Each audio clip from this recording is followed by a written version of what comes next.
জামাইয়ের পর্ব তো মিটলো, এবারে আমাদের পালা। তাই ক্যামেরাটা জামাইয়ের হাতে চালান করে দিয়েছি। আর ওদিকে তোজুকে দেখো, ও কিন্তু ওই কেকের দিকে লক্ষ্য রেখে বসে আছে, ওকে কেন দেওয়া হচ্ছে না। কিন্তু আগে তো মা আশীর্বাদ করবে, ডুরি পড়াবে, তবে তো তুই খাবি না, সেটা তো ওকে বোঝানো সম্ভব নয়। ছোট বাচ্চাদেরকে নিয়ে কি আর এসব হয়? ছোট বাচ্চারা এরকমই হয়। ওরা যেদিন বুঝতে শিখবে সেদিন আর ওদের এই বাচ্চামিটা থাকবে না। তাই যতদিন ওদের এই বাচ্চামিটা থাকবে ততদিনই ওরা ভালো থাকবে। তো মা এবার একে একে আমাকে, বোনকে আর কুটুসকেও আশীর্বাদ করে দিল। আর কুটুস কিন্তু অলরেডি কেক খাওয়া চালু করে দিয়েছে। আমি একটু একটু করে ওর হাতে কেক দিচ্ছিলাম চামচে করে, আর ও কিন্তু স্টার্ট করে দিয়েছে খাওয়া। তারপরে মা এখানে চন্দনের ফোঁটা দিয়ে দিল। আর ও কিন্তু দিদুকে বলছে কেক কেক করে যে আমাকে কেকটা দাও, অন্য কিছু দিও না, আমার লাগবে না ওসব।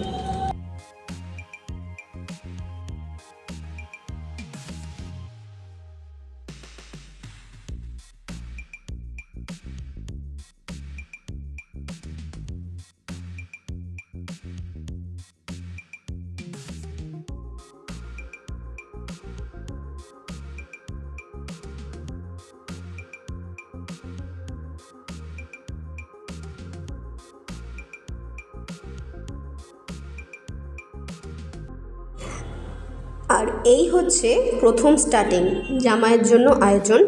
এখানে পায়েস আছে, মিষ্টি আছে, আর ওদিকে ফলের থালাটা আছে। তো জামাইকে নিয়ে একটা ছোট্ট করে ভিডিও করে দিলাম। আর প্লেটে কিন্তু ওনার দক্ষিণাটাও আছে, মানে ভালোবাসার উপহার যেটা দেওয়া হয়। আর দুপুরবেলার এটা হচ্ছে লাঞ্চ।